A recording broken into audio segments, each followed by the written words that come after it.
Hi friends, it's Jacqueline at Fix It PhD. For the first couple nights of our vacation, Adam and I are staying at the DoubleTree across from the entrance of Universal, so we are going to do a quick room tour.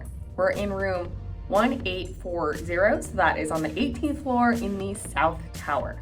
This room tour is going to feature a room that's a little bit lived in. I didn't do any tidying up and we didn't do it right when we checked in. Frankly, I find those to be a little bit more helpful so you can visualize how your things will fit in the room too. All right, great. So first up, we're at the door, pretty standard. I will say the door is quite thick. It's very heavy, which is a little bit of annoyance going in and out, but I do think it is helping to dampen the noise. We did come back to take a midday nap and I hardly noticed any noise. For the most part, it's a very quiet hotel. After you enter, directly to the left is the bathroom. It's pretty standard, nothing to write home about, but the counter space is very large, which is nice. There is only one sink. They definitely could have fit two in here, but it is nice to have all of this counter space. You can see all of our things sprawled out. Still plenty of space. Then you have a nice big mirror. There is no little makeup mirror or anything like that, if that's something that you're interested in. A little piece of artwork. They have this green motif going on throughout the hotel. And then a shower / tub combo. Nothing too extraordinary there. I will say that the tub is raised. Like when you step into it, you have to step up. And then when you come out of it, you have to step down. It's a little bit weird. And when you're in it, like I can touch the ceiling and I'm not particularly a tall person. So just a little quirk to be aware of.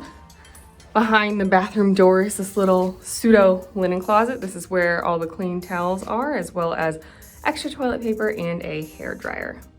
We booked a standard room with a single king bed. At the time we booked it, after all the taxes and fees, it was about $85 a night. Self-parking is an additional $23 per night, so all in, you can come in under $110 a night. Of course, you're not directly on Universal property by any means, but you are actually closer to Universal than some of the cheaper on-property hotels. But coming in at under $110 per night, I think it's a pretty good deal. Okay, let's look at the rest of the room.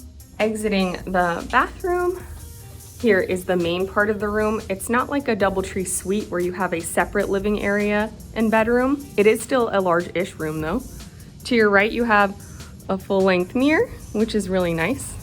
And then if we keep moving right, we have a closet. So this is a fairly generously sized closet. You get 10 hangers, 5 have the pant hooks, 5 do not. This is where your safe is, a place to store your luggage, ironing board iron, and this shelf. It's definitely a good amount of space in this closet. You could probably store your luggage here. We just did not because we are lazy.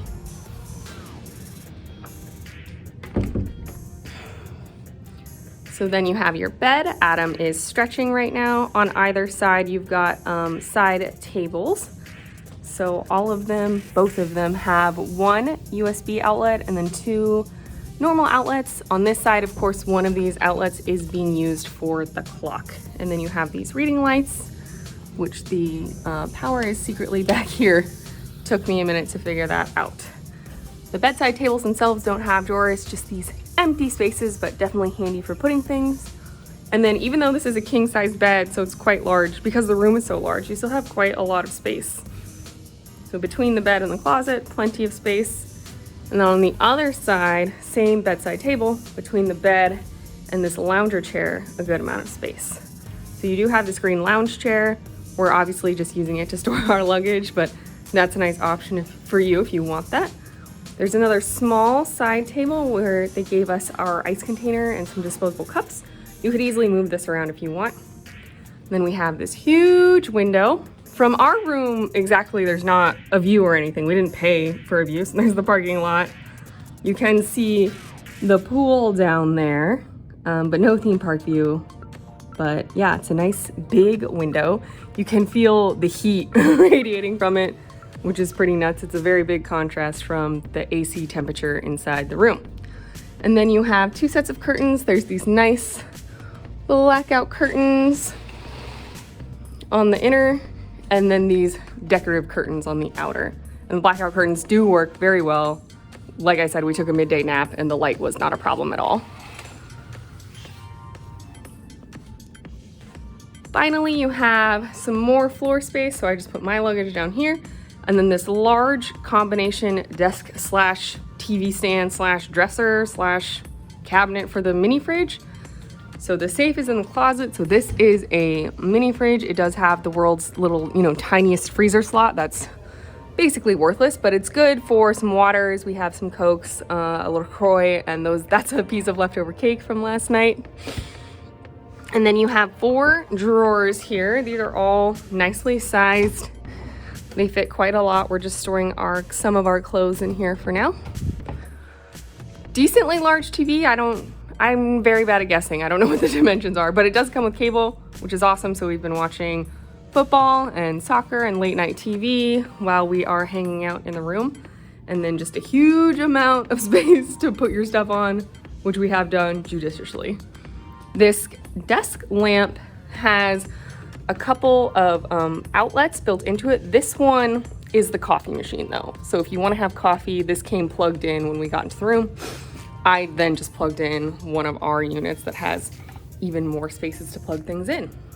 And then your desk area, which for me is, where I'm putting my park bag basically, and another mirror. So there still is no mirror where you could easily lean in to do your makeup, but there is this mirror, and then there's that full length mirror, as well as the mirror in the bathroom. So that's a good amount of mirror space if you ask me. You've got your king bed. It's really comfy. No complaints from Adam and I, right? Right. There are only 4 pillows, but they are oversized, also very comfortable. And then again, you have this green motif artwork above. That was our short but sweet room tour of a standard king room on the 18th floor in the South Tower of the DoubleTree by Hilton near the entrance to Universal. For the rate we paid, I think it is a great price. We'll probably have another video where Adam and I talk about pros and cons later, but so far we're very happy with the room. If you found this helpful, please like the video and consider subscribing to the channel. You can ring the bell icon to receive notifications whenever I post new videos. Leave a comment down below to let me know where you normally stay when you come to Universal. Do you pay up to stay on property at one of those closer, deluxe hotels where you can easily walk or take a boat into City Walk? Do you stay on property but at one of the value resorts? Or do you stay off property like we are and save some money but end up walking a little bit further? I can't wait to hear from you. We can also always chat outside of YouTube over on Twitter and Instagram at PixieDustPhD.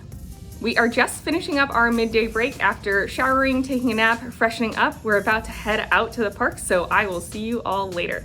I hope the rest of your day is absolutely magical, and we'll see you real soon at PixieDustPhD.